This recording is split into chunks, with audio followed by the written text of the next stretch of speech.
Occasion ఏదైనా location ఎక్కడైనా తెలుగువారి వేడుక అంటే ఆలివ్ మిఠాయి ఉండాల్సిందే. జమ్మూ కాశ్మీర్ ఉగ్రదాడి తర్వాత భారత్ లో ఉన్న పాకిస్తానీ పౌరులు దేశం వదిలి వెళ్లాలంటూ ఇప్పటికే కేంద్ర ప్రభుత్వం హెచ్చరికలు జారీ చేసింది. ఇందులో భాగంగా 48 గంటల టైం ఇచ్చింది. అయితే కేంద్రం ఇచ్చిన టైం నేటితో పూర్తి కావస్తోంది.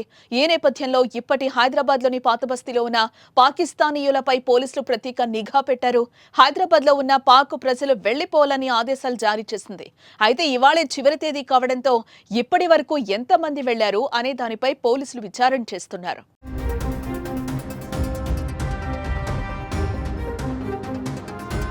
ఇదిలా ఉంటే తెలంగాణ వ్యాప్తంగా 230 మంది పాకిస్తానీయులు ఉన్నట్లు డీజీపీ జితేందర్ తెలిపారు. వీరిలో 199 మంది లాంగ్ టర్మ్ వీసాలు కలిగి ఉన్నారని, కేంద్ర హోంశాఖ ఆదేశాలతో ఈ లాంగ్ టర్మ్ వీసాలు ఉన్న వారి జోలికి వెళ్లట్లేదని, మిగిలిన 31 మందికి షార్ట్ టర్మ్ వీసాలున్నాయని, వారి వెంటనే దేశం వదిలి వెళ్లిపోవాలని అన్నారు.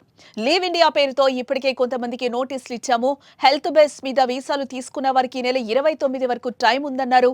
మిగిలిన వారి ఇవాళ వెళ్లిపోవాల్సి ఉంది.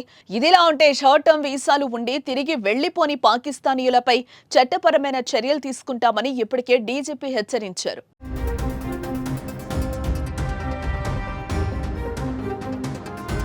ఇక ఇవాళ చివరి రోజు కావడంతో పాతబస్తీలోని పాకిస్తానీయులపై పోలీసులు ప్రత్యేక నిఘా పెట్టారు.